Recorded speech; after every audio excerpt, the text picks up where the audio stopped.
నమస్కారం. ఈరోజు గురువారం మే 7, 2026. నేటి ప్రపంచవ్యాప్త సైబర్ ముప్పుల నివేదికకు స్వాగతం.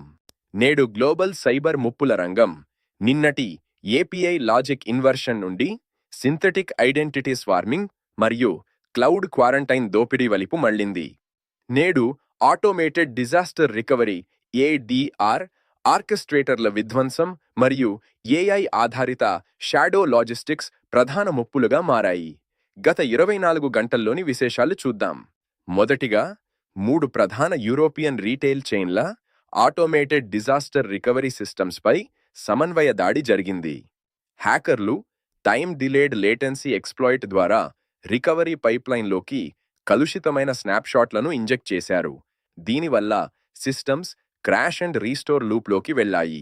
ఫలితంగా 8 గంటల పాటు బిల్లింగ్ సేవలు నిలిచిపోయి సుమారు $180 మిలియన్ల ఆదాయ నష్టం వాటిల్లింది. ఉత్తర ఐరోపాలోని స్మార్ట్ వాటర్ సెన్సార్లలో నైట్రేట్ స్పైక్ స్పూఫింగ్ అనే కొత్త రిస్క్ బయటపడింది. హ్యాకర్లు బేస్లైన్ డేటాను తారుమారు చేస్తున్నారు. పోర్ట్ లాజిస్టిక్స్లో వాడే లిడార్ మెష్ ఫ్యూజన్ కంట్రోలర్లపై సీసా రెడ్ అలర్ట్ జారీ చేసింది. ఇది షిప్పింగ్ ట్రాఫిక్ను ప్రభావితం చేస్తోంది. ఫ్యాంటమ్ ఆబ్స్టకిల్ ఇంజెక్షన్ ద్వారా హ్యాకర్లు క్రేన్లను మోసం చేస్తున్నారు. అక్కడ ఏ అడ్డంకి లేకపోయినా క్రేన్లు ఆగిపోయి షిప్పింగ్ స్తంభిస్తోంది. ర్యాన్సమ్వేర్ విషయానికి వస్తే క్లౌడ్ స్వీప్ గ్రూప్ ఇప్పుడు ఆసియా పసిఫిక్ ప్రాంతపు క్లౌడ్ అడ్మిన్ కన్సోల్ను హ్యాక్ చేసింది.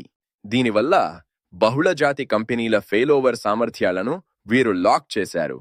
ఇది ఒక రకమైన భౌగోళిక బందీ పరిస్థితి. దక్షిణ అమెరికాలో సీడ్ లాజిక్ కరప్షన్ అనే కొత్త వైరస్ బయటపడింది. సోయాబీన్ విత్తనాల బ్లూప్రింట్లలో కిల్ స్విచ్ను ఇంజెక్ట్ చేశారు. ఇది నిర్దిష్ట పర్యావరణ ఫ్రీక్వెన్సీల ద్వారా యాక్టివేట్ అయి పంటను నాశనం చేయగలదు. ఇది ప్రాంతీయ ఆహార భద్రతకు ముప్పు. లాజిస్టిక్స్ రంగంలో రికవరీ 90% చేరుకుంది. అయితే కొత్త ప్యాచ్ పాత హార్డ్వేర్ మాడ్యూల్స్లో పనిచేయడం లేదు.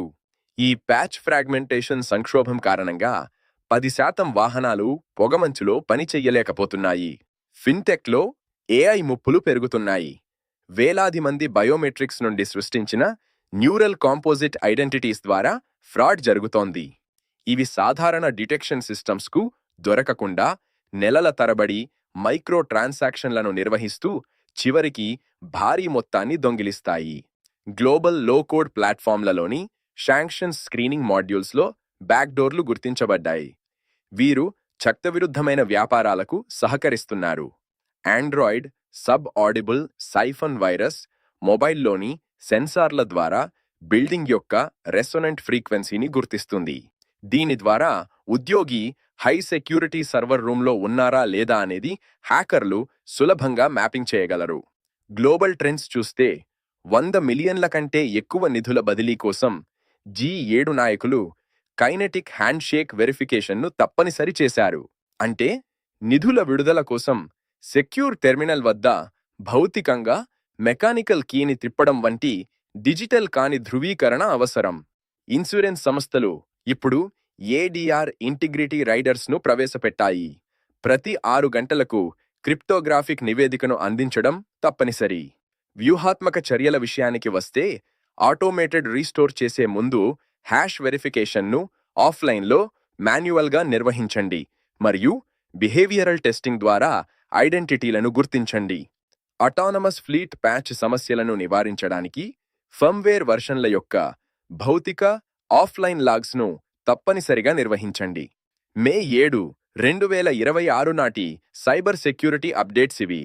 సాంకేతిక మార్పులతో అప్రమత్తంగా ఉండండి, సురక్షితంగా ఉండండి. రేపటి బ్రీఫింగ్లో మళ్ళీ కలుద్దాం.